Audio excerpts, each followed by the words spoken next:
وَلَقَدْ يَسَّرْنَا الْقُرْآنَ لِلذِّكْرِ فَهَلْ مِن مُّدَّكِرٍ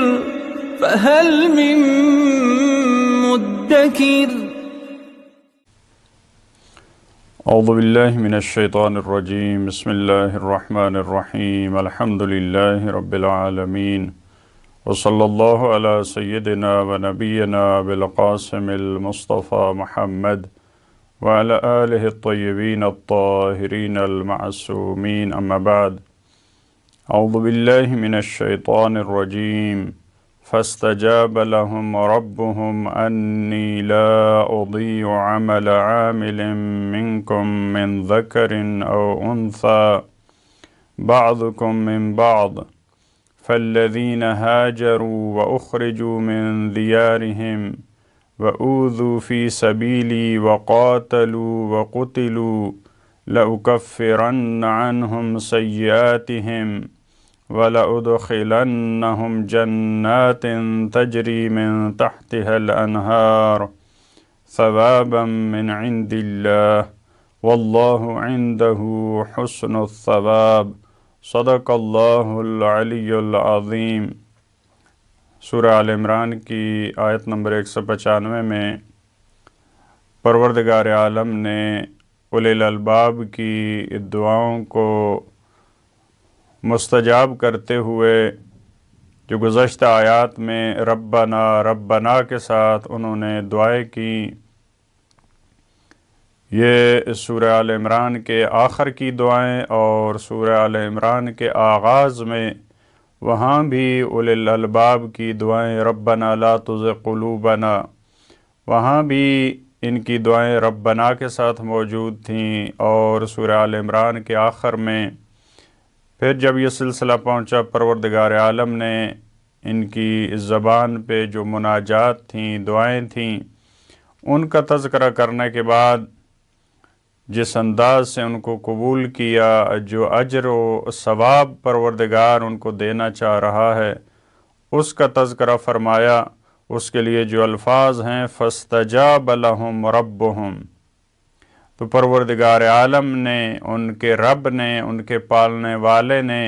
ان کی تربیت کرنے والے نے، ان کی پرورش کرنے والے نے ان کی دعا کو مستجاب کیا، کیونکہ ان کی زبان پہ ربنا تھا۔ انہوں نے اسی لفظ کے ساتھ دعا کی تھی اپنے پروردگار سے، 5 مرتبہ ان کی زبان پہ یہ لفظ آیا ربنا ربنا۔ تو پروردگار عالم نے جب ان کی دعا کو مستجاب کیا، قبول کیا، تو اس کے جواب کے طور پہ جو لفظ استعمال کیا وہ بھی رب کا لفظ ہے۔ ان کے رب نے، ان کے پالنے والے نے ان کی دعاؤں کو، ان کی جو مناجات تھی، ان کی جو تمنا تھی، جو ان کی امید تھی، پروردگار عالم نے اس کو پورا کیا۔ اس کے جواب کے طور پہ، اس کی وضاحت کے طور پہ فرمایا انی لا اضیع عمل عامل منکم من ذکر او انثی۔ یہ ایک قانون ہے، ایک اصول ہے کہ پروردگار عالم کسی عمل کرنے والے کے عمل کو ضائع نہیں کرتا۔ پروردگار کی بارگاہ میں یہ نہیں دیکھا جاتا کہ اس عمل کرنے والے کا حسب و نسب کیا ہے، اس عمل کرنے والے کی جنس کیا ہے، مرد ہے یا عورت ہے، اس کا خاندان کیا ہے، اس کا ملک کیا ہے، اس کا قبیلہ اور اس کی قوم کیا ہے، یہ نہیں دیکھا جاتا۔ اگرچہ ان کی دعاؤں کی استجابت کا تذکرہ ہے اور انہی افراد کو، اولی الالباب کو مخاطب قرار دیتے ہوئے پروردگار عالم یہ فرما رہا ہے، لیکن یہ ایسا اصول ہے جو ہر زمانے میں قیامت تک کے لیے جاری اور ساری ہے، اور یہ ایک بھاری اصول ہے تمام عاملین کی زندگی کے لیے۔ جو بھی عمل انجام دیتا ہے پروردگار عالم اس کی جو ظاہری کیفیات ہیں، جو مادی کیفیات ہیں، جو دنیاوی کیفیات ہیں، جو عام انسانوں کے مد نظر ہوتی ہیں کہ اس کی جنس کیا ہے، اس کا حسب و نسب کیا ہے، اس کا رنگ کیا ہے، اس کا معیار زندگی کیا ہے، پروردگار عالم کبھی بھی ان چیزوں کو نہیں دیکھتا۔ لہٰذا ایک اصول کے طور پہ بیان فرمایا کہ یقیناً میں کسی عمل کرنے والے کے عمل کو تباہ و برباد نہیں کرتا، اس کو ضائع نہیں کرتا، مرد ہو یا عورت۔ یہ بھی قرآن کریم کی بہترین جو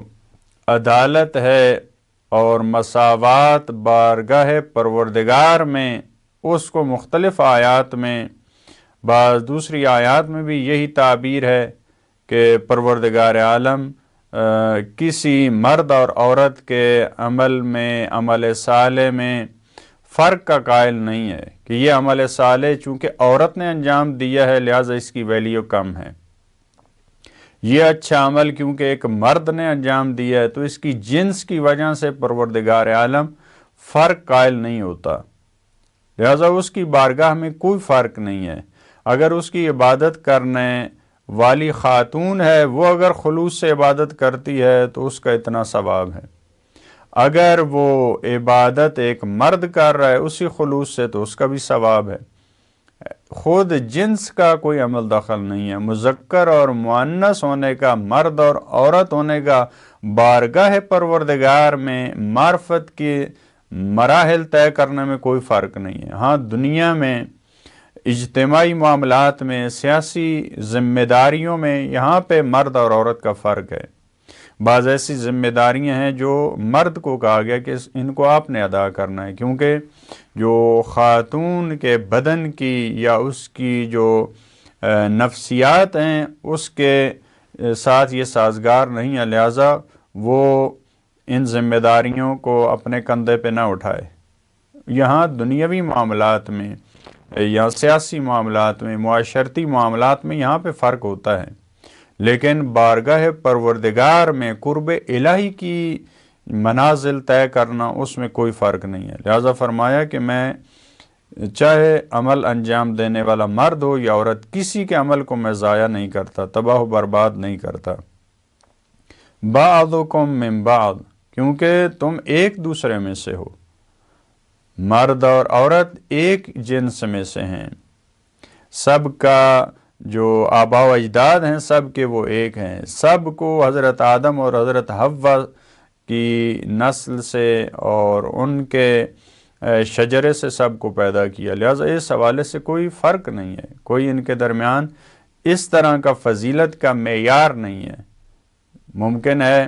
بعض دوسری آسمانی کتابیں جو آج موجود ہیں یا گزشتہ ادیان، گزشتہ ملتیں، وہ خاتون کے بارے میں ان کی ایک خاص رائے تھی، لیکن اسلام میں قرب الہی کی منازل طے کرنے میں فی نفس ہی بذات خود عورت کو اس طرح سے نہیں ہے کہ مرد سے کم تر وجود سمجھا جائے، عورت کو، مرد کو کہا جائے کہ تمہیں فضیلت حاصل ہے اور عورت کو کہا جائے کہ تمہاری پاس یہ فضائل نہیں ہے قرب الہی کی منازل طے کرنے میں، اس طرح سے نہیں ہے، تم ایک دوسرے میں سے ہو، تم خلقت کے لحاظ سے تمہیں قرب الہی کی منازل طے کرنے میں کوئی فرق نہیں ہے۔ اس کے بعد جو یہاں پہ اجمال تھا کہ پروردگار عالم کسی عمل کرنے والے کے عمل کو ضائع نہیں کرتا، اس کی تفصیل وہ کون سے اعمال ہیں جو ان افراد نے، جو مومنین نے، جو اولی الالباب نے انجام دیے ہیں اور طول تاریخ میں انجام دیتے رہیں گے۔ فالذین ہاجروا، بس وہ لوگ جنہوں نے ہجرت کی۔ یہ لفظ قرآن کریم میں ایک معیار کے طور پہ استعمال ہوئے، قرب الہی کی منازل کو طے کرنے کے لیے ایک معیار، ایک عمل صالح، ایک قربانی جو افراد نے دی ہے، وہ رسول اللہ کے دور سے اور قیامت تک یہ سلسلہ رہے گا، اور اس سے پہلے بھی باقی انبیاء کے دور میں بھی اسی طرح سے تھا کہ بعض ایسے افراد تھے جن کے لیے اپنے وطن سے زیادہ دین اہم تھا،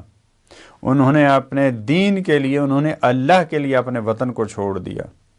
یہ ہجرت کا ایک معنی، البتہ ایک اس کی جو معنوی تفسیر ہے، عرفانی تفسیر ہے، ہجرت جس کو بعض روایات میں بھی بیان فرمایا گیا، ہجرت یہ ہے کہ انسان حقیقی معنوں میں معصیت پروردگار سے دوری اختیار کرے، گناہوں سے دوری اختیار کرے، ایک یہ بھی احتمال دیا گیا یہاں پہ، فالذین ہاجروا، وہ لوگ جنہوں نے اپنے گھروں کو چھوڑا یا جنہوں نے گناہوں سے دوری اختیار کی، وَأُخْرِجُوا مِن دِيَارِهِمْ، اور ان کو اپنے گھروں سے نکالا گیا، دار کی جمع دیار ہیں، وہ اپنے گھروں میں رہ رہے تھے، اپنے وطن میں رہ رہے تھے، لیکن ان کو نکال دیا گیا۔ ہجرت کے ساتھ اس کو بیان کرنا ممکن ہے، پہلی ہجرت اس میں زبردستی انسان کو نہیں نکالا گیا، لیکن انسان نے اپنے مذہب پہ، اپنے دین کے لیے خطرہ محسوس کیا تو اس نے وطن چھوڑ دیا۔ لیکن اخرجوا من دیارہم، ان کی جان کے درپے تھے اور ان کے گھر لے لیے، ان کے مال لے لیے اور ان کو زبردستی وہاں سے نکال دیا۔ وَأُوذُوا فِي سَبِيلِي، ان کو اذیت کی گئی، ان کو تکلیفیں پہنچائی گئیں میری راہ میں، اللہ کے راستے میں، شیب ابی طالب سے لے کر ہجرت حبشہ، ہجرت مدینہ، یہ ساری، اور آج کل بھی ایسے، وَقَاتَلُوا وَقُتِلُوا، انہوں نے قتال کیا اللہ کی راہ میں، دین کی سربلندی کے لیے لڑے، وَقُتِلُوا، اور وہ قتل ہوئے، انہوں نے قتال کیا، انہوں نے دوسروں کو قتل کیا، خود بھی وہ قتل ہوئے، شہید ہوئے، لَأُكَفِّرَنَّ عَنْهُمْ سَيِّئَاتِهِمْ، تو میں ضرور، اس میں کوئی شک و شبہ نہیں کہ ان کی خطاؤں پہ پردہ ڈال دوں گا، ان کی لغزشوں سے چشم پوشی اختیار کروں گا۔ یہ جو ایک احتمال وہاں پہ ہم نے کہا کہ ہاجرو گناہوں سے ہجرت، گناہان کبیرہ، اور یہاں سیئات، جیسا کہ بعض آیات کی روشنی میں یہ چھوٹے گناہ ہیں، عام لغزشیں ہیں، یعنی اس کا ایک معنی یہ بھی ہو سکتا ہے جو بڑے گناہوں سے ہجرت کرتا ہے، گناہان کبیرہ سے، اس کی جو سیئات ہیں، گناہان صغیرہ ہیں، یہ خطائیں ہیں، پروردگار عالم ان کو چھپا دیتا ہے۔ وَلَأُدْخِلَنَّهُمْ جَنَّاتٍ تَجْرِي مِن تَحْتِهَا الْأَنْهَارُ، اور میں ضرور ان کو ایسے باغات میں داخل کروں گا جن کے نیچے یا جن کے دامن میں نہریں جاری ہوں گی، ان جنتوں میں، ان باغات میں، وہ بھی لام تاکید کے ساتھ، نون تاکید کے ساتھ، اسی طرح پہلے والا جملہ اس میں بھی ہر لَأُكَفِّرَنَّ، اتنی تاکیدوں کے ساتھ پروردگار عالم نے ان مطالب کو بیان فرمایا۔ اور جو اولِ الالباب تھے ان کی دعاؤں میں بھی یہ چیز شامل تھی، ان کی دعاؤں میں بھی یہ تھا وَكَفِّرْ عَنَّا سَيِّئَاتِنَا، لہٰذا یہاں پہ بھی پروردگار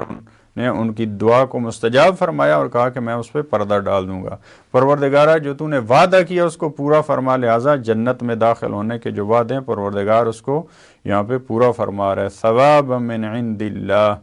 یہ ساری چیزیں اللہ کی طرف سے اجر کے طور پر ان کو عطا کی جائیں گی اور ثواب کے طور پر۔ واللہ عندہ حسن الثواب، اور اللہ کے ہاں اس سے بہتر اجر ہے، بہترین اجر، احسن انداز میں اجر و ثواب دینے والی وہ خداوند عالم کی ذات ہے۔ پروردگار سے دعا ہے کہ وہ ہمیں بھی وہی